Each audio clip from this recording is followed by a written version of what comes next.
पंच परमेष्टि भगवान की जय। आचार्य श्री गुरुवर कुंद कुंद महाराज की जय। आचार्य श्री गुरुवर विद्यासागर महाराज की जय। परम पूज्य निर्यापक श्रमण मुनि श्री सुधा सागर जी महाराज की जय। किसी भी कार्य के संपादन के लिए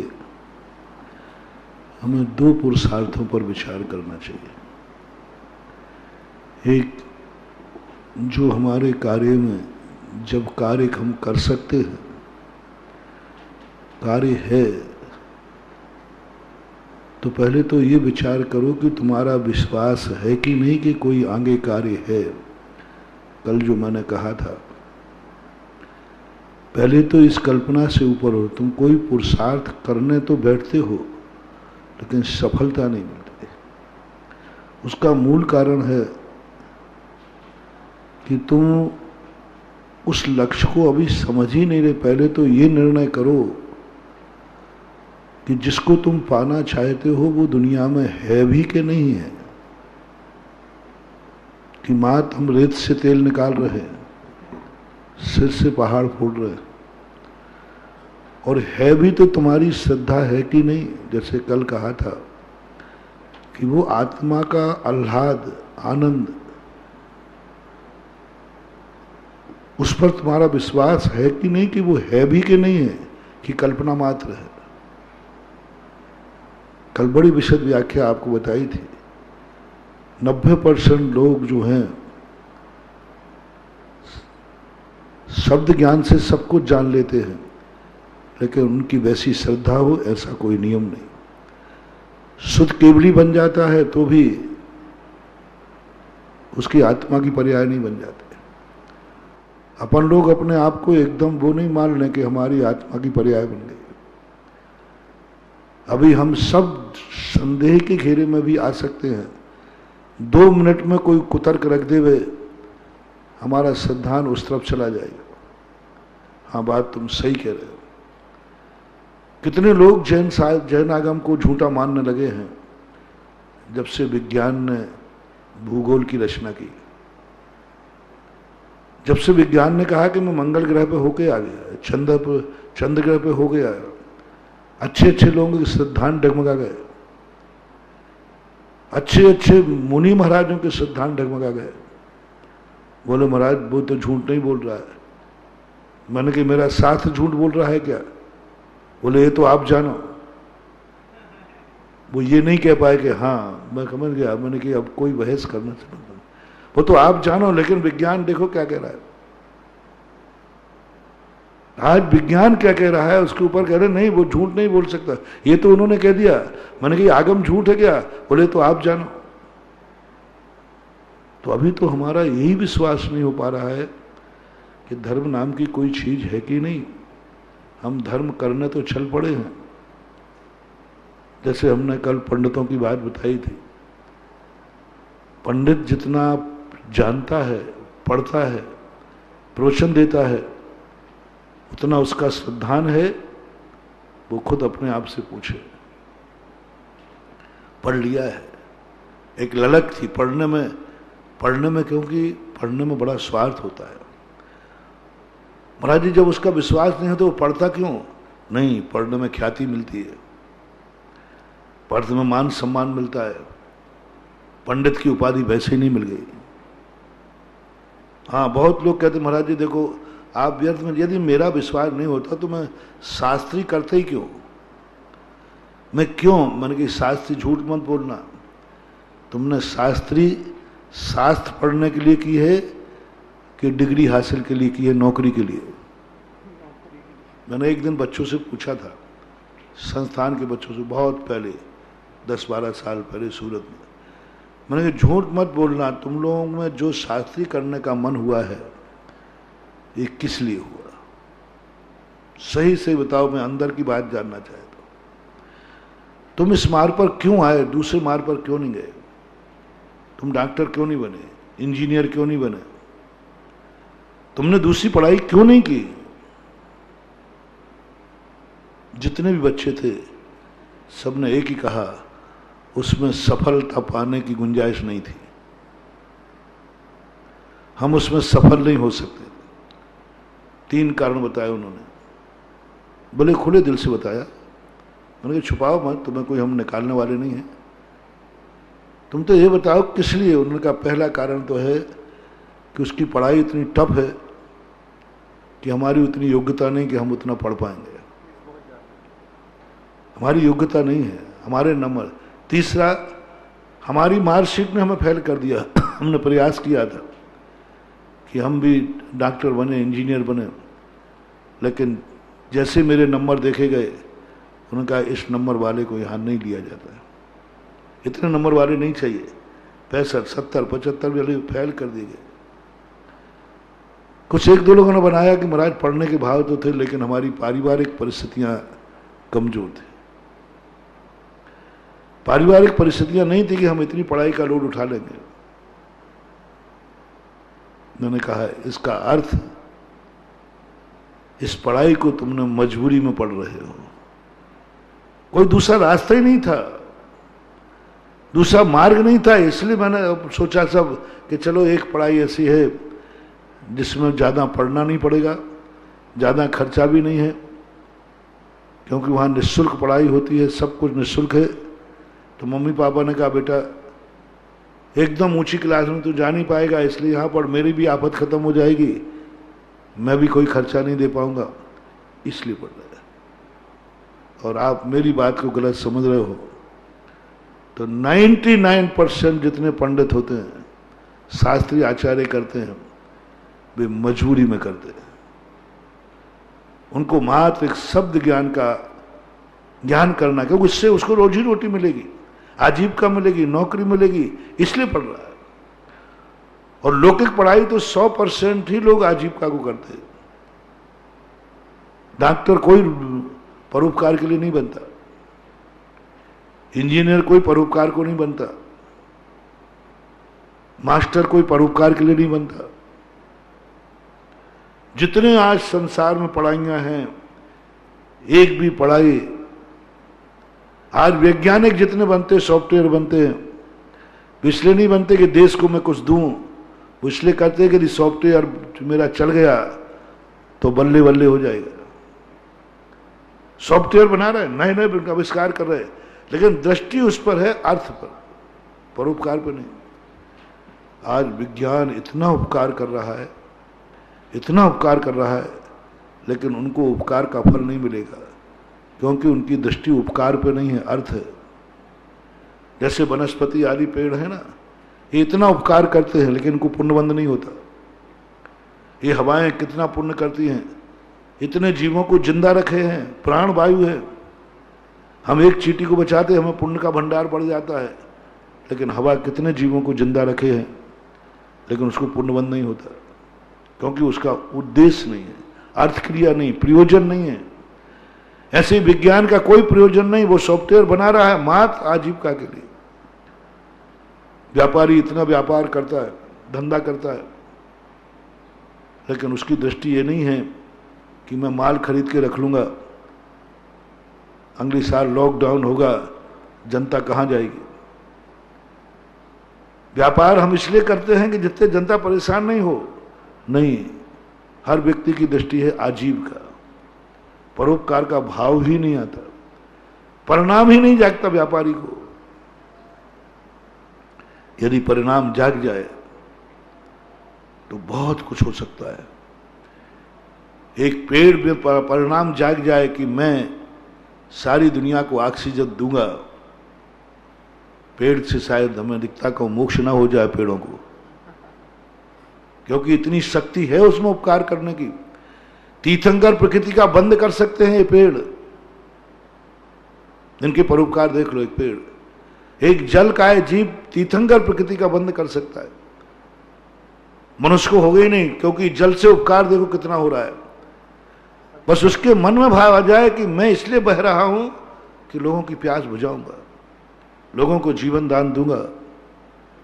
जलकाय जीवों को तीर्थंकर प्रकृति का बंध होगा ही होगा, क्योंकि इतना तो कोई मुनिराज भी नहीं कर पाएंगे जितना उपकार जल कर रहा है। हरी भरी कितना बड़ा वायु जब उपकार कर रही है, अग्नि उपकार कर रही है, ये पृथ्वी देखो कितना उपकार कर रही है। लेकिन उपकार करने का इनका भाव नहीं है। ये उपकार कर नहीं रहे, उपकार हो रहा है। हो रहे वाले से कुछ नहीं होने वाला। इसी प्रकार हम जितना भी हमसे उपकार हो रहा है, जितने भी पढ़ाई कर रहे हैं, सब मैंने मास्टरों से भी पूछा कि आप मास्टरी क्यों करना चाहते, बोले दूसरी नौकरी मिल ही नहीं रही। पर उन्होंने ये नहीं कहा, ये सोचा मैंने कि हमारे पास जो ज्ञान है हम उस बच्चों को ज्ञानी बनाएंगे। परिणाम नहीं आया ज्ञानी बनाने का। ऐसे ही साहब को उन्होंने, तब मैंने कहा संस्थान में पढ़ने वाले बच्चे भी आत्मा की पर्याय नहीं बनेगा इनका ज्ञान। ये पढ़ लेंगे, पढ़ने से इनको इज्जत मिलेगी, तखत मिलेगा, बकत मिलेगा, प्रवचन देने मिलेगा, आजीविका मिलेगी। बस ये सारे कारण होने से पाठो न करेदि गुणम अध्ययन। अब त्यागी वृत्तियों में पूछता हूं, कितने लोग त्यागी वृत्ति हैं जो त्याग व्रत उन्होंने स्वभाव को प्राप्त करने के लिए लिया है, स्वभाव को प्राप्त करने। कितने मुनिराज हैं, कितने इलक शुल्लक हैं, आरिकाएं हैं। ये धर्म, फिर महाराज जी यदि मुनि महाराज बन गए हैं, यदि इनकी आत्मा की श्रद्धा नहीं होती तो काय को मुनि बनते, ये मत पूछो। मुनि बनने से बहुत फायदा है, बहुत फायदा। मूड मुड़ाए तीन गुण, सिर की मिट गई खाज, खाने को लड्डू मिले और लोग कहें महाराज। बाबा जी बनना बहुत फायदे। कौन बने, कौन नहीं बनेगा बाबा जी, सब बनना चाहते। वो तो आचार्य बना रहे ही नहीं रहे, नहीं तो अभी तक तो हम लोग शायद 1000 की संख्या से ऊपर पहुंच जाते। जितने संसार के बेरोजगार हैं सब साधु बन जाओ। और दिगंबर साधु तो थोड़ा कठिन है, अन्य साधु बनने में तो बड़ी सुविधा है। दिन भर खाओ पियो मस्त रहो, दिन भर कितने बार खाओ, वो साधुता का मजा नहीं ले पाएगा, आनंद नहीं ले पाएगा। अर्थ क्रिया क्या है तुम्हारी, तुम्हारी दृष्टि में अभी नहीं है। इसलिए जैनागम ने कहा साधु बनने के पहले सम्यक दृष्टि होना जरूरी है। पहले तुम्हारी दृष्टि क्या है, तुम्हारा सोच क्या है। सम्यक दृष्टि कुछ भी नहीं करता, कुछ भी नहीं, इतने पूछता है क्या तुम्हारे अंदर से सिद्धांत है कि एक सुख वो भी है जो इंद्रियातीत है। अभी करना नहीं है, पहले सिद्धांत बताओ है कि नहीं। अभी तुम्हारे मन में ये अनुभूति कभी आई, प्रतीति आई। शैवसम और विशुद्धि लब्धि के बाद, विशुद्धि लब्धि में गजब की चीज कही पूज्यवर नेमिचंद महाराज ने। तुम्हारे अंदर कुछ ऐसा आभास हो रहा है कि जो तुमने छोड़ा है उससे भी अच्छी वस्तु दुनिया में है, जो तुमने भोगा है उससे अच्छे भोग भी दुनिया में हैं, जिनके बीच में तुम रह रहे हो इनसे अच्छे लोग भी दुनिया में हैं, जो मैंने आज तक किया है इससे अच्छा भी कोई कार्य है। क्या आपको ऐसी अनुभूति आई? क्या कभी ऐसी अनुभूति आई? पहले तो सबके पहले अनुभूति आना चाहिए कि मैंने जो आज तक किया है वो सब गलत था, जिनके बीच में रहा हूं वे सब गलत थे। जो कुछ मेरी मेहनत बिल्कुल जीरो पे आ जाओ, मैं जीरो पे हूं, कुछ नहीं, सारे अनादिकाल मैंने बर्बाद किया। ये प्रतीति नहीं होती सबको और चल पड़ते हैं। उनसे पूछो कि भाई आपको प्रतीति ये क्यों छोड़ रहे हो? बोलो कुछ आगे का भाव मिल रहा है कि हमें आगे कुछ मिल जाएगा। अभी उसने छोड़ा नहीं है। सम्यक दृष्टि एक घोषणा करता है, आज तक जो कुछ भी किया वो सब गलत है।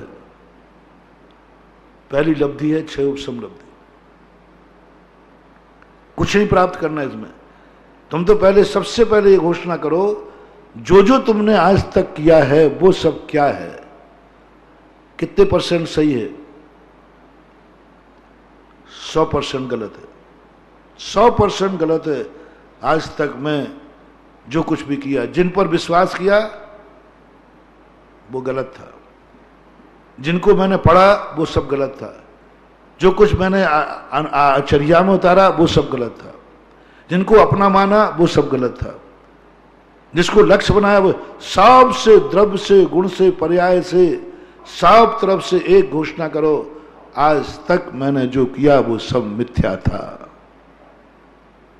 आज तक जो कुछ मैंने किया वो सब गलत था। ऐसी प्रतीति कब आई तुम्हारे? कब ऐसा अनुभव में आया? कब ऐसा अनुभव में आया जो घोषणा करे आज तक मैंने जो किया वो सब भ्रम था, धोखा था, सब धोखे की ठाटी थी। 12 भावना में, अनंत भावना में यही कहा कि एक बार तू अपने मुंह से अंदर से कह दे सब बेकार था, सब बेकार था, कुछ नहीं, इतना सा भी नहीं कहना थोड़ा सा अच्छा था। कोई भी व्यक्ति कहने को तैयार नहीं कि मैंने आज तक जो किया, प्रेस्टीज और बना लेते, क्या मैं पागल था? क्या मेरे पूर्वज पागल थे? क्या ये सारा संसार पागल है? क्या सारी दुनिया क्या पागल है? क्या ये और अपने मन में को तर्क आ जाता है। यदि ये सब पाप हैं तो क्या सारी दुनिया पापी हो गई? क्या आप बताओ। अरे मैं तेरी बात कर रहा हूं, सारी दुनिया की नहीं कर रहा हूं। तू कौन है ये कह रहा हूं, सारी दुनिया। और वो कहता नहीं पर कि सारी दुनिया पाप है क्या? जो कल परसों मैंने कहा था, किसी से कहो भाई तुम मंदिर जाते हो? बोले महाराज मंदिर कितने लोग जाते हैं आपके जैनी लोग, ये सारी दुनिया क्या पाप है ना जो जिनेंद्र भगवान के मंदिर नहीं आते? इन सबकी दुर्गति होगी क्या? कई प्रश्न आते क्या महाराज जैनी जो जिनेंद्र देव के मंदिर नहीं जाता क्या उसकी दुर्गति होगी क्या? यदि दुर्गति होगी तो जैनी कितने से हैं? 7 अरब की जनता में करोड़ है, तुम्हारा इतने का कल्याण होगा, इतनी स्वर्ग जाएंगे। तुरंत तुलना करता है। आलू प्याज की बात करो, अरे महाराज आप क्या बात करते हो, ये सारी दुनिया आलू प्याज कर रही, हजारों लाखों टन प्रतिदिन खाए जा रहे हैं, तो क्या ये सब पापी है? ये सब मांसाहार कर रहे हैं, सारी दुनिया कंट्री, सारा विश्व मांसाहारी है, तो क्या ये सब पापी है? एक बहुत बड़ी दुर्गंध अपने पास आती है। जब भी कोई गुरु उपदेश देते हैं तो हम तुरंत अपने आप के गुरु के उपदेश पर ध्यान नहीं देते। हम देखते हैं कि आगे पीछे कौन है, सामने कौन है, पीछे कौन है, ये सब क्या है। जब तक तुम्हारे मन में ये प्रश्न उठता रहेगा कभी तुम सत्य मार्ग को स्वीकार नहीं कर पाओगे, कभी नहीं कर पाओगे। आपका भाव नहीं होगा, क्योंकि दुनिया की तरफ तुम्हारी दृष्टि है। इसलिए मैंने कल या परसों बताया था, तुम ये मान के मत रात्रि भोजन छोड़ना, नहीं छोड़ने का भाव करो। सारी दुनिया तो खा रही है, उनकी बात नहीं कर रहा हूं, मैं तुम्हारी बात कह रहा हूं। तुम्हारी दुर्गति निश्चित है और तुम पूछ रहे हो दुनिया का क्या होगा, हम उनकी बात नहीं कर रहे, मैं तुम्हारी कह रहा हूं। तुम्हारी बात कह रहा हूं। जनवानी कहती मैं दुनिया की नहीं कहूंगा, मैं तुम्हारी कहूंगा कि तुम्हारी दुर्गति निश्चित है, क्योंकि तुम जैन हो, तुम साधु महाराज हो, तुम त्यागी वृत्ति हो, तुम ज्ञानी हो, तुम्हारा स्वरूप अलग है, दुनिया की स्वरूप से मैचिंग करते हो, तो फिर अपने आप को जैन क्यों कहते हो? दुनिया जो है वही तुम रहो ना। फिर तुम अपने आप को पशु कहो ना, पशु इतने शेर मांसाहारी हैं तो फिर तुम भी पशु बन जाओ, फिर क्यों मनुष्य बनते हो? मनुष्यों में तुम जैन क्यों कहलाते हो? और जैनियों में भी तुम, मनुष्यों में भी तुम मुनि क्यों हो? जब तुम्हारा विशेषण अलग है तो तुम्हारी क्रिया भी अलग होना चाहिए। लेकिन हमेशा एक ही बात, जब भी कोई तत्व की बात आएगी तो महाराज ये सारे धर्म झूठे हैं क्या? वैनिक मिथ्या दृष्टि कौन होता है? ये सब धर्म झूठे हैं क्या? अब मैं क्या बोलूं बताओ? मैं तो यही कहूं तेरा धर्म झूठा है। तो महाराज वही धर्म तो मान रहा हूं जो सारी दुनिया मान रही है, तेरा धर्म झूठा है। चैन धर्म ये नहीं कहे दुनिया का धर्म झूठा है, नहीं, वे कथनचित सही हो सकते हैं। यदि एक कोई जिन धर्म को नहीं मानने वाला है, वो खोटे देव गुरु शास्त्र को मान रहा है, तो कथनचित वो स्वर्ग जा सकता है, नरकों से बच सकता है। लेकिन जैनी यदि खोटे देव को मान रहा है तो इसकी दुर्गति निश्चित है। बहुत बड़ी बात है। मान बहुत प्रश्न आते हैं महाराज जैन धर्म यदि तो आप सच्चा कहते हो, जो जैन धर्म नहीं, जो जैनी है वो मिथ्या दृष्टि है, कुदेमों के मत जाओ, कुगुरों में मत जाओ, कुसाद को मत जाओ, तो क्या सारी दुनिया कैसी है? मैंने कि मैं सारी दुनिया को कुछ बोल ही नहीं सकता, बोलना भी नहीं चाहिए, क्योंकि वे सही है, तुम गलत हो। एक पड़ोसी अपने बाप को बाप कहता है, और तुमने कहा जब मेरा दोस्त अपने बाप को बाप कहता है तो मैं भी उसको बाप कहूंगा। यही मेरे पापा है, क्योंकि मेरा दोस्त अपने बाप को बाप मानता है। तो वो बाप को बाप मान रहा है, सही है गलत है? सही है। और तुम मान रहे हो तो गलत है। तुम पूरी जिंदगी भर मानते रहना, अंत में जब मरेगा तो तुम पापा पापा कहते रहना, वसीयत मिलने वाली नहीं, वसीयत उसे मिलेगी जो ओरिजिनल है। तुम जितने भी जाकर के करोगे तुम्हारे लिए वसीयत मिलने वाली नहीं, तुम तो बस अपने पापा कहते रहो, मर जाओ जिंदगी भर। दुनिया की बराबरी मत करो कि सारे दुनिया के धर्म मिथ्या हैं क्या, झूठे हैं क्या? नहीं, हम नहीं कह सकते, हम नहीं कहेंगे। लाख उपाय कहलवाने का प्रयास करो, हम नहीं कहेंगे, कहना भी नहीं चाहिए। तुम्हें किसी के धर्म को झूठा कहने का अधिकार नहीं है। क्यों? क्योंकि तुम कौन हो उसके? तुम कौन हो उसके बताओ, जो वो तुम्हारी बात माने? ना तुम उनके बाप हो, ना तुम उनके गुरु हो, ना तुम उसके समाज के हो, ना तुम जाति के हो, ना उसके कुल के हो। तुम कौन हो वो तुम्हारी बात मान ले वे? और तुम उसको कौन हो? जब तक तुम किसी के कोई नहीं हो तब तक तुम्हें उसे कुछ भी अच्छा बुरा कहने का अधिकार नहीं है। तुम कौन हो उसके, ये बता दो, वो तुम्हें क्या मानता है? जैन दर्शन ने सबसे पहला कहा, तुम जिसको मार्ग दिखाना चाहते हो, जिसको रास्ता दिखाना चाहते हो, तुम उसे क्या मानते हो और वो तुम्हें क्या मानता है? रिश्तेदारी निकालो। हम आपके हैं कौन? कौन है? पहले सबसे पहले पूछो। हम लेक्चर देने बैठ जाते, झगड़े हो जाते, झगड़े हो जाते। एक बार मुझे एक पब्लिक प्रवचन कराने के लिए गया था, कोई जन्माष्टमी वगैरह थी, कुछ था, जयपुर की घटना। उन्होंने कहा भाई मैं चलूंगा, पहले सारे श्रोताओं से एक बार पूछ लो कि वो मुझे क्या मान के सुनना चाहते हैं, मैं उनका कौन हूं जो वो मुझे सुनना चाहते हैं। कौन हूं पहले ये देख लो। यदि सबकी बात हमें मिल जाए कि वो कह दें हाँ महाराज मेरे साधु हैं, मेरे गुरु हैं, कोई ना कोई रिश्ता बना लो,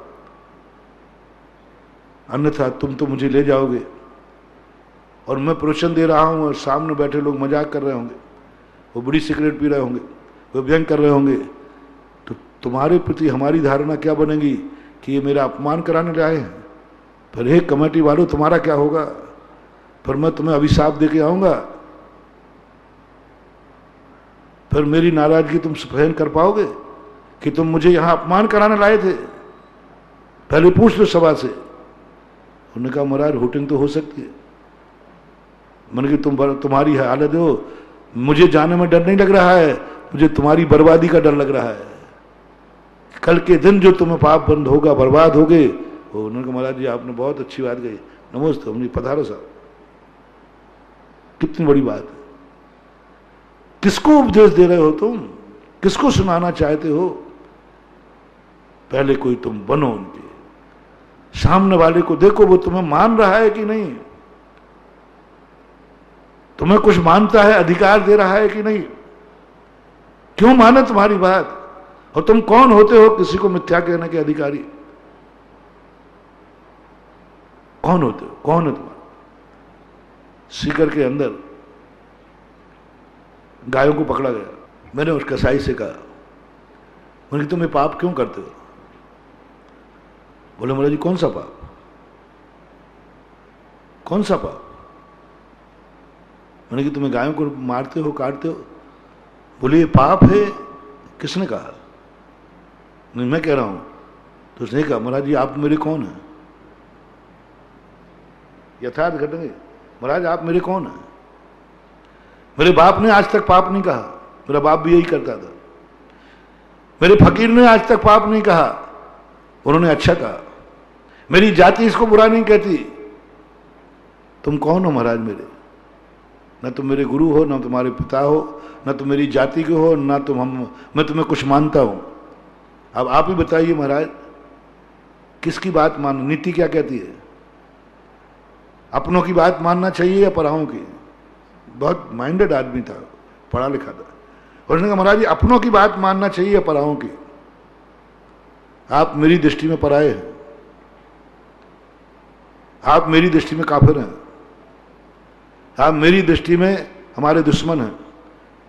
आपकी हर बात मेरे लिए अहितकारी है, हमारी धारणा है। उसने स्पष्ट कहा मेरी हर धारणा है, आप जो भी बोलोगे मेरे अहित में बोलोगे। धर्मद्रोही हो तुम, काफिर हो, तुमसे मेरा। अब मैं आपकी जब ऐसी धारणा मेरी बनी हुई है कि आप काफिर हैं, धर्मद्रोही हैं, हमारे दुश्मन हैं, जब मैंने आपको इस दृष्टि से देखा है तो मैं आपकी बात को कैसे मान लूं? क्योंकि मुझे तो आपके वाणी में अहित दिख रहा है, सर्वनाश दिख रहा है, दुश्मनी की गंध आ रही है। तो जिनके ऊपर मेरा विश्वास है, मेरे माँ बाप पर, उन्होंने कहा है बेटा इसमें कोई पाप नहीं है। मेरी जाति में जो मेरी जाति है उसमें कोई पाप नहीं। जो मेरे गुरु हैं उन्होंने कहा कोई पाप नहीं है। मैं तुरंत मौन हो गया। मैंने समझाने का प्रयास नहीं किया। मैंने समझाने का प्रयास, अब क्या समझाऊं इसको जब मेरा कोई उससे संबंध ही नहीं। उसने स्पष्ट कह दिया मेरा संबंध नहीं। अब बेफालतू गाल बजाने से कोई मतलब नहीं है। आज यही हो रहा है। जितने उपदेशता हैं, वक्ता हैं, निर्देशक हैं, वे अनधिकृत बोल रहे हैं। अनेक अनधिकृतों के लिए उपदेश दे रहे हैं, झगड़े हो जाते हैं। आपने हमारे धर्म को मिथ्या क्यों कहा? टोडरमल जी इसी अनधिकृत चेष्टा में गए। यही अनधिकृत चेष्टा पंडित जी साहब कर गए। राजा ने यही कहा था,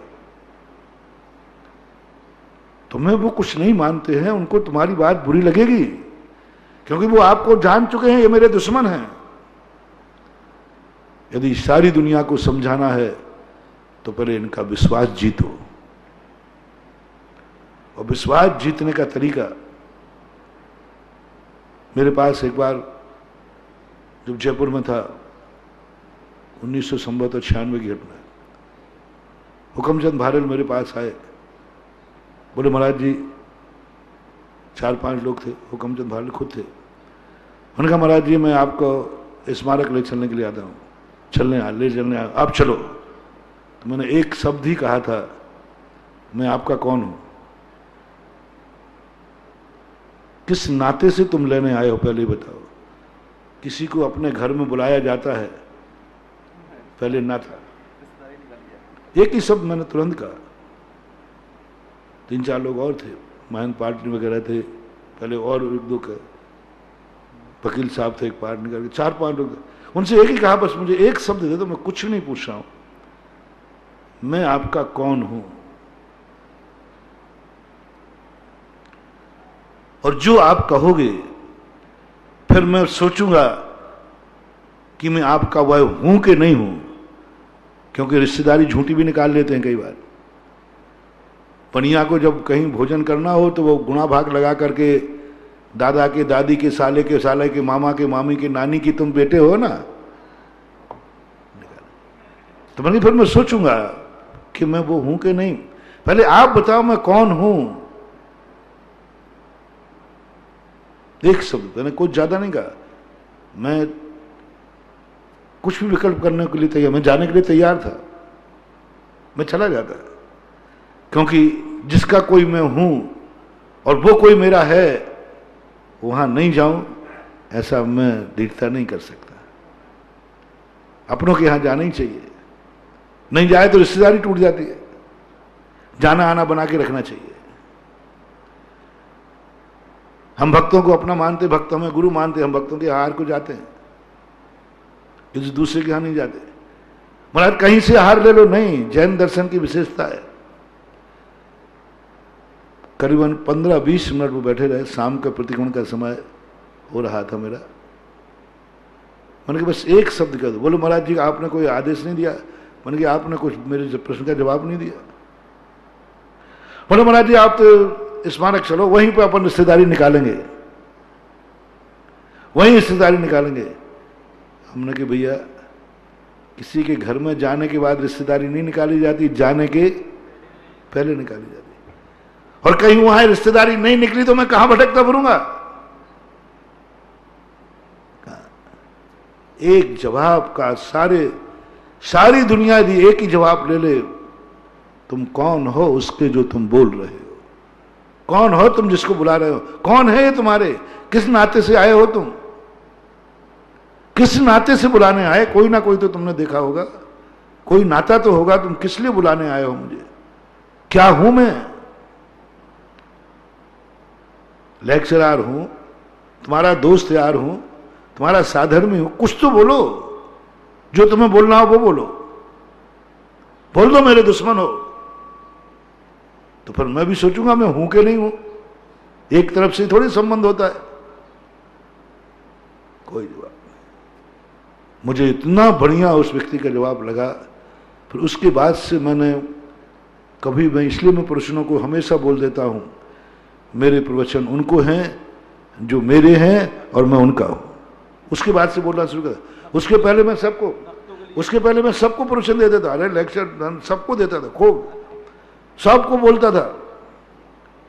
उस व्यक्ति ने मुझे इतनी अकल दे दी, नहीं महाराज आप गलत कर रहे हैं, आज मुझे समझाने का प्रयास कर रहे हैं, और मैं मान लूंगा तुम्हारी बात कि ये गाय को काटना पाप है, तुम्हारी बात पर मुझे विश्वास नहीं है, तुम गलत मार्ग पर ले जा रहे हो मुझे, और गलत है आपका मार्ग। मैं आपसे कहना चाहता हूं कि आप मेरे गुरु की बात मान लेंगे। मेरे गुरु ने कहा है गाय को काटने में कोई पाप नहीं है, तो आप ये घोषणा कर सकते हैं। मैंने कहा नहीं। बोले क्यों नहीं? तो क्या वो आपके गुरु नहीं, आपका धर्म नहीं, आपकी जाति नहीं, आपका परिवार नहीं, इसलिए आप नहीं मानोगे। टेट फॉर टेट, आप मेरी बात नहीं मानोगे, हम तुम्हारी बात नहीं मानेंगे, क्योंकि तुम्हारा और हमारा रास्ता अलग है।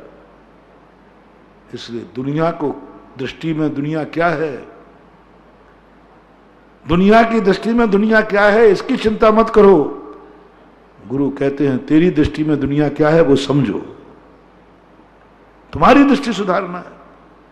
तुम कौन हो? दिगंबर जैन साधु किसी के यहां आहार क्यों नहीं करता? क्या कारण? क्या लोग भोजन नहीं कराएंगे? बहुत बेटे। एक व्यक्ति ने कहा, बोले महाराज जी हम अजैनों से आप आहार क्यों नहीं लेते? एक श्वेतांबर सज्जन भी आए, ब्राह्मण भी अच्छे लोग आते हैं। महाराज जी क्या कारण है, हम लोगों को अछूत क्यों मानते हैं आप ही बताओ।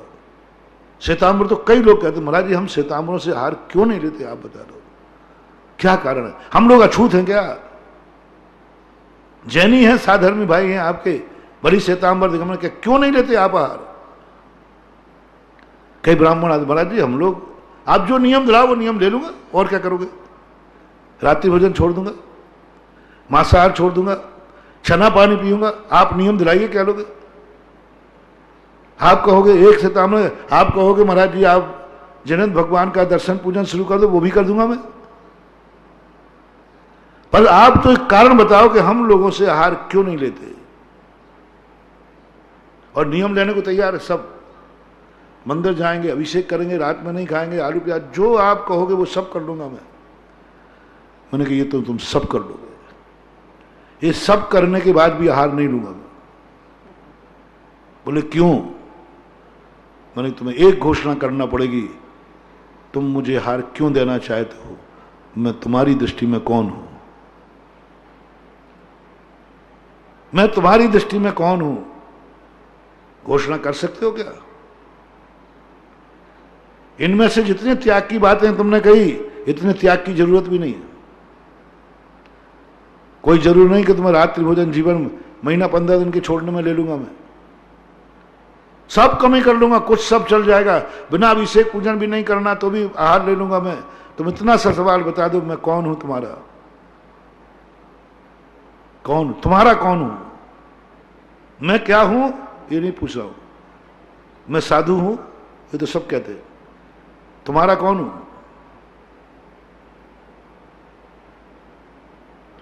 कौन हूं तुम्हारा बताओ? कि बोल नहीं पाए वो। गुरु हूं?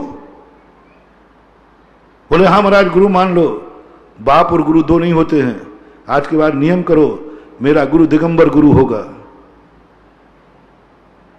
उनका महाराज जी मेरे तो जो ओरिजिनल पहले से गुरु हैं वो, हमके दो नाव में सवार मत हो रहे, बाप और गुरु दो नहीं होते हैं, दो नाव पे तुम सवार बस। महानुभाव जब भी किसी को हार देना, ये भिखारियों का हार नहीं है, ये कोई रिश्तेदारी का हार नहीं है। साधु को हार जब ही दिया जाता है जब उस श्रद्धा में तुम्हारे में आ जाए ये मेरा गुरु है, ये मेरा गुरु है बस।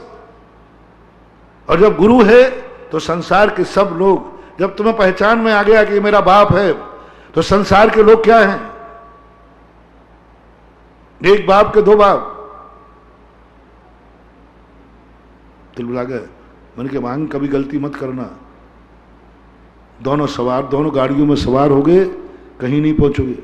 एक निर्णय कर, महाराज आपको भी गुरु मान लो, उनको भी गुरु मान लो, तुम्हारे संसार को सारे को गुरु मान लो, बहने की मिथ्या दृष्टि। एक निर्णय करो, एक जाति बनाओ, ये गुण जिसमें होते हैं वह मेरा गुरु है। वहां गुरु का अर्थ ये नहीं कि मैं अकेला ही गुरु, एक जातिगत गुरु होता है, एक व्यक्तिगत गुरु होता है और एक जातिगत गुरु होता है।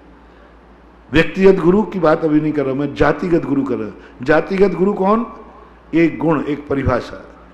ये गुण जिनके पास पाए जाते हैं वे सब मेरे गुरु हैं, ये जातिगत एक गुरु कहलाता है। ये एक ही गुरु मानना। अकलंग स्वामी ने राजवार्तिक के अंदर कहा कि चित एव गुरु, एक गुरु मानना, और एक गुरु सब आते हैं, 3 कम 9 करोड़ हैं, वे सब मेरे गुरु हैं। जाति की अपेक्षा से एक गुरु कहलाएगा। लोग गलत बात ले लेते हैं, कई बार हम बोलते हैं गुरु एक ही होना चाहिए, तो लोग कहते हैं महाराज जी तो सब साधुओं में अब झगड़ा कराएंगे, पर एक को मानो सबको कुआं में फेंक दो। लोग यही कहते हैं महाराज एक गुरु को मान लू, मैंने मान लिया तो शेष मुनियों को क्या करूं, उनको हार दूं क्या नहीं दूं? आपने कह दिया गुरु बनाओ फिर आहार दो, और गुरु एक होता है। अब महाराज शेष को मैं आहार दूं कि नहीं दूं? तुम भूल रहे महानुभाव, गुरु का अर्थ नाम से एक नहीं, व्यक्तिगत गुरु नहीं कह रहा हूं, जातिगत गुरु।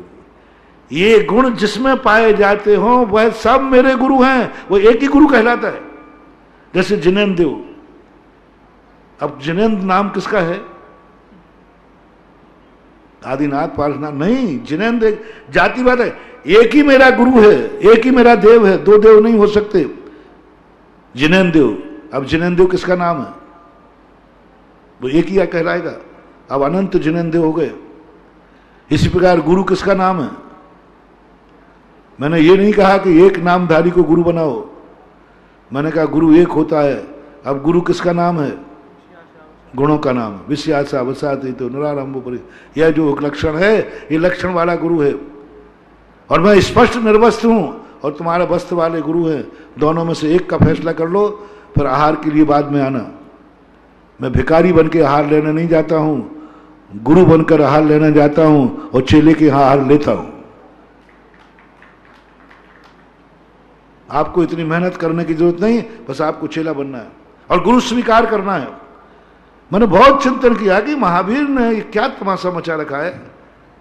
आहार की चर्या की कितनी दिक्कत होती है बिहार में। अरे जहां चाहे हाथ फैलाओ रोटियां आ जाएंगी, जहां चाहे फैलाओ हम लोगों को इतनी सुविधा हो जाएगी। कितना चक्कर है ये लॉकडाउन माउंटडाउन, ये सब क्या है तमाशा। अब साधु एक विहार करता है, रास्ते में चौके नहीं, समाज की क्या हालत होती है। चौके ले जाओ, गाड़ियां दौड़ो, पानी लाओ, अरे क्या लेना देना, 2 रोटी खाना, जहां मिले वहीं खाओ, मिले माए, रोटियों पर रोटियां आ जाएंगे। जब भिखारी कोई मिल जाती है तो साधु है, भिखारी को रोटियां मिल जाती है, साधु को तो मिलने में देर नहीं रखना। और सारा संसार, दिगंबर मुनि को तो लोग इतने आहार देना चाहते हैं, बहुत बढ़िया। और भक्ति से, ऐसी बात नहीं, उपेक्षा से नहीं, सम्मान से, भक्ति से, भगवान मान कर खिलाएंगे, भगवान मान के खिलाने को तैयार हैं।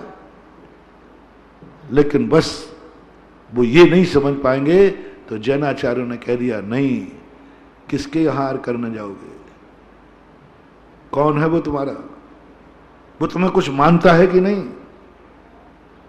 पहला लक्ष्य, पहला लक्ष्य, किसी भी चीज को उपदेश देने के पहले, कोई भी बात को कहने के पहले, जिसको उपदेश दिया जा रहा है उसने तुम्हें कौन सा अधिकार दिया है, कौन सा पद दिया है। फांसी लगाने का पद, हर व्यक्ति फांसी नहीं लगा सकता। अपराध एक सही है, अपराध एक समान अपराध किया है, मजिस्ट्रेट ने फांसी दे दी, वही अपराध बाद में हुआ, तुमने फांसी पे चढ़ा दिया, तुम्हें जेल हो गया। बोले इसी अपराध में तो उसने, और केस चलता है तो उसको भी फांसी मिलती। होता है ऐसा कई बार, पंच लोग कर लेते, जो गांव के पंचायत होते ना, एक बार केस चलाया गया था तो फांसी मिली थी, 2 साल परेशान हुए, वकीलों को फीस लगी, दी सेम वैसे ही का वैसा केस 2 साल बाद उस गांव में हो गया, वैसे वैसे। तो अब गांव में तो लाड़ भुजक्कड़ रहते ही हैं, लाड़ भुजक्कड़ कहा देखो अपन लोग अभी कोतवाली जाएंगे, थाने जाएंगे, केस बराबर है कि नहीं, सबने कहा बराबर है, कोई कम बढ़ है, बोले नहीं, तरीका वही, प्रोसेस वही, सब कुछ वही है, हम तो फांसी मिलती है इसमें, अपन ने एक बार देख लिया, काय को चक्कर लगाते, उसको लाओ रस्सा और लटका दो फांसी पे। सब पंचों ने मिलकर गांव वालों ने लटका दिया। पुलिस आ गई, बोले साहब मैंने वही किया है जो 2 साल पहले मजिस्ट्रेट ने किया था, और आप केस देखिए, हम दोनों पंचनामा बना लिया है, दी से आप फाइल दोनों मिला लो, रंच मात भी दोनों केसों में अंतर नहीं है। यदि मुझे सजा है तो मजिस्ट्रेट को सजा दो। बोले नहीं, मजिस्ट्रेट को नहीं मिलेगा। कमी कहां थी बंधु, क्रिया में कहां कमी थी, अपराध में कहां कमी थी, और फांसी मिलती पक्का। पुलिस ने स्वीकार किया कि केस यदि लड़ते तो नियम से इसको फांसी मिलेगी, लेकिन अब फांसी मिलेगी ही तो उनने फांसी पर लटका दिया, तो कौन सा गुनाह कर लिया। नहीं, कारण एक ही है, कोई कारण नहीं। तुम्हें फांसी देने का अधिकार किसने दिया, तुम कौन हो, ये बस इतना सा सवाल था। तुम कौन हो, उसको अधिकार दिया है जगत ने, कानून ने, तुम फांसी दे सकते हो, तुम्हारे पास कौन सा अधिकार है। सारी पंचायत को जेल हो गया। यही गलती हम लोग करते हैं, अपन लोग करते हैं कि अपनी जिंदगी में ये पहले विचार कर लो तुम कौन हो। जो भी क्रिया कर रहे हो, दुनिया को मत देखो, मजिस्ट्रेट को मत देखो, ये देखो कि तुम कौन हो,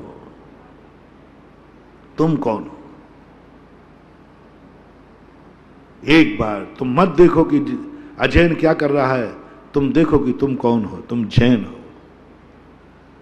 तुम्हारा जैन है, तुम्हारा कानून अलग है, अजैन का कानून अलग है।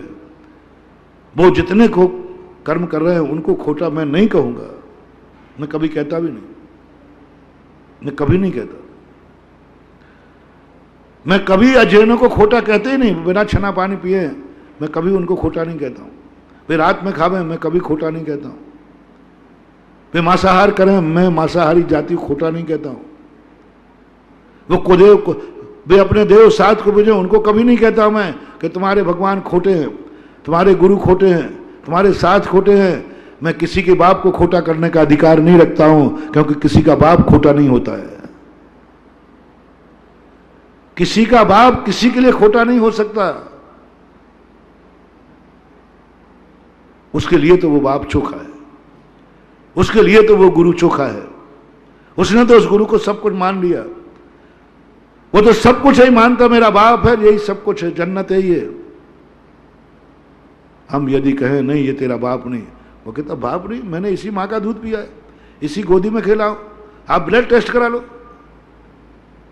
आप ब्लड टेस्ट करा लीजिए, यही बाप है मेरा। और हम चिल्लाए जा रहे थे ना बाप खोटा है, बाप ठीक नहीं है। अरे क्या ठीक नहीं है, बाप तो बाप ही होता है। यहां पे संवाद चालू हो जाता है। यहां कानून तुम्हें कहेगा तुम कौन होते हो उसके बाप को नकारने वाले। हाँ, वो तुम्हारे लिए बाप नहीं हो सकता, ये मेरा बाप नहीं है। हाँ बिल्कुल ठीक, ठीक है ना, ये मेरा बाप नहीं है ये कहना तो ठीक है, लेकिन जिसका जन्म लिया उससे कहो ये तेरा बाप नहीं है, क्योंकि मेरा नहीं तो तेरा नहीं। जो मेरा बाप नहीं वो तुम्हारा बाप नहीं। दोस्त यार, यानी तुम्हारा बाप हमारा बाप अलग अलग है, आज से कट्टी, आज से कट्टी। मैंने इस पर चिंतन किया कि शांतिनाथ भगवान ने ये 363 मत क्यों नहीं मिटाए? समोषण के अंदर गृहीत मिथ्या दृष्टि क्यों नहीं जाता? समोषण में भगवान ने सारे जगत के लोगों को मिथ्या क्यों नहीं कहा? सारे जगत के लोगों को खोटे उपदेश दुनिया के लिए क्यों नहीं कहा? जाकर के उनको कहते जो भगवान को मानते नहीं, उन्होंने कहा मैं उसको कहूंगा जो मुझे भगवान मानता है, जो मुझे गुरु मानता है। उन्होंने घर घर जाकर उपदेश नहीं दिया ए तुम्हारा भगवान झूठा है, तुम्हारा भगवान झूठा है, ये नहीं कहा है। उन्होंने झूठे की परिभाषा बनाई है, तुम्हारा शब्द नहीं लगाया, तुम्हारा शब्द नहीं लगाया। ये नहीं कहा कि तेरा बाप नहीं है, ये उन्होंने समझाया तेरा बाप नहीं उसका तो है। शांतिनाथ भगवान चाहते तो 363 वन मिटा देते, स्वधर्मेंद्र आए थे, महावीर चाहते तो मिटा देते, एक स्वधर्म को आदेश दे दे, आज के बाद यहां कोई दूसरा धर्म नहीं रहेगा, दूसरा नाम नहीं रहेगा, कोई किसी भगवान का नाम नहीं लेगा, कोई किसी गुरु का नाम नहीं लेगा, मेरा आदेश है। बोलो स्वधर्मेंद्र को इन सबको मिटाने में कितनी देर लगती है? 1 सेकंड, 1 सेकंड ऐसा चमत्कार दिखा देता कि सबके कीलित कर देता, सब कुछ भी कर सकता था, वो तो स्वधर्मेंद्र है। लेकिन ऐसा क्यों नहीं कराया?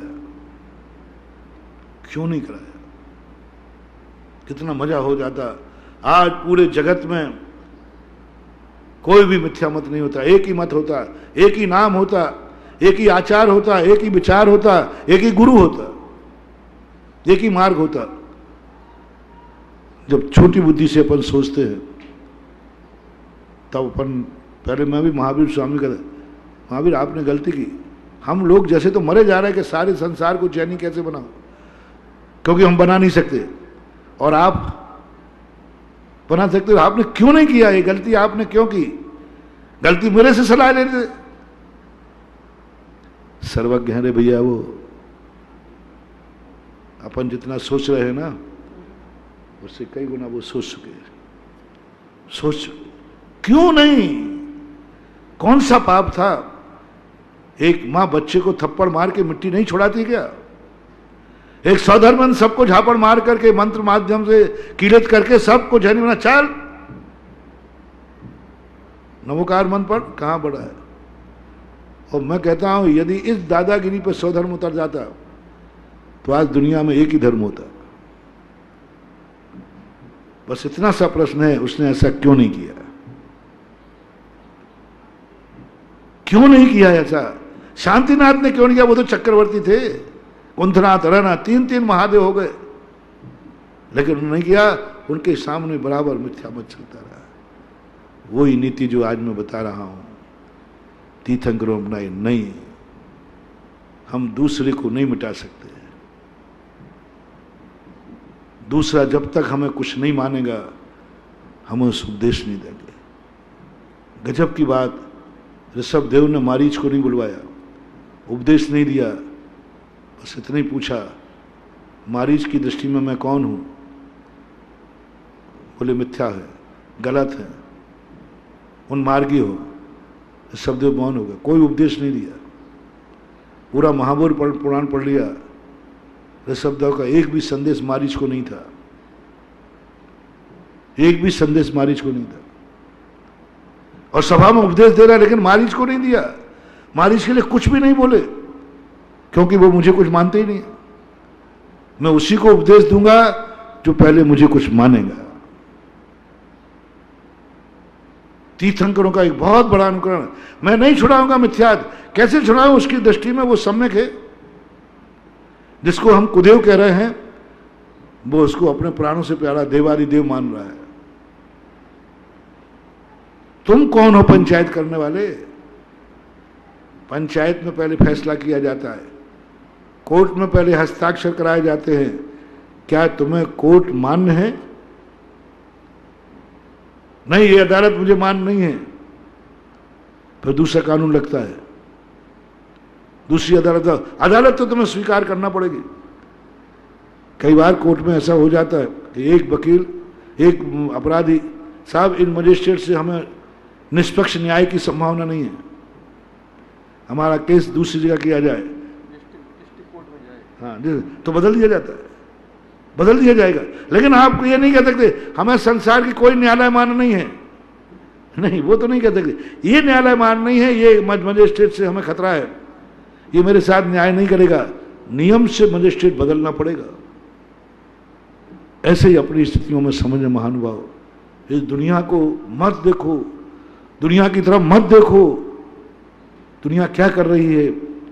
उनके गुरु ने जो कहा है वो कर रही है, उनके बाप ने जो कहा वो कर रही है, शेरनी की मां ने जो कहा वो शेरनी का बेटा कर रहा है। वो धर्मात्मा आदमी है, मां का बेटा है। तुम तो मां के खिलाफ जा रहे हो, तुम तो बाप के खिलाफ जा रहे हो। मैंने उस दिन कितना बड़ा सेक्शन दिया था, वो शेरनी का बच्चा कम से कम मां की आज्ञा का पालन कर रहा है। मां जो कह रही वो, तुम उसकी मां हो क्या? वो तुम्हारी बात क्यों माने? अन्य लोग यदि कोई खोटा काम कर रहे हैं, रात में खा रहे, कुछ भी कर रहे, वे अपने गुरु की आज्ञा मान रहे हैं, वे अपने माँ बाप की आज्ञा मान रहे हैं, वे अपने शास्त्र की आज्ञा मान रहे हैं। वे कम से कम किसी की आज्ञा में तो है, वे तो कम से कम अपनों की आज्ञा मान रहे हैं। तुम तो जैनी हो, तुम किसकी आज्ञा मान रहे हो? तुम तो उद्दंड हो। एक अजीर्ण रात्रि में खाकर सज्जन हो सकता है, लेकिन एक जैनी रात्रि में खाकर सज्जन नहीं हो सकता, दुर्जन है। जैनी रात में खाए तो दुर्जन है, अजैन रात में खावे तो सज्जन है। अजैन रात्रि में खाने वाला सज्जन हो सकता है, बहुत सज्जन, इतना सज्जन कि सज्जन के जितने गुण हैं, सज्जन के गुण हैं अपने माँ बाप के अनुसार आचरण करना, अपने गुरु के आचरण करना, अपने शास्त्रों के अनुसार आचरण करना, अपने बड़ों के अनुसार चलना, ये सज्जन का गुण है। वो सज्जन है, रात्रि भोजन करने वाला, बिना छना पानी पी रहा है, एक त्रियंश सज्जन है, वृत्ति है, प्रतिमाधारी है, पंचम गुण स्थान है।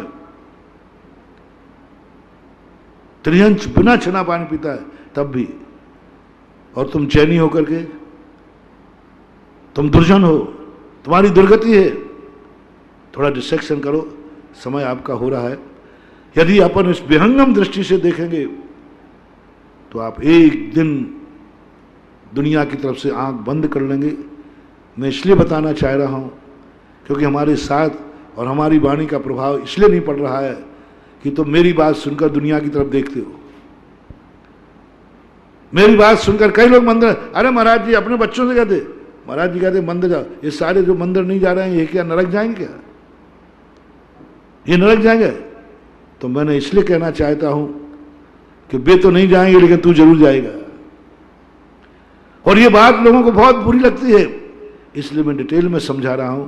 समय आपका हो गया और समझेंगे। अभी ये बात अपन को समझना है कि अपन कहाँ चूक कर रहे हैं, अपनी बात का प्रभाव क्यों नहीं पड़ रहा है और हमें समझ में क्यों नहीं आ रहा है, अपने गुरु की बात समझ में नहीं आ रही है, और हम पराई की तरफ देखना कितना पाप है, कितना अपराध है, और पराई को झूठा कहना कितना अपराध है। अपन और बातें चर्चा करेंगे। महावीर भगवान है।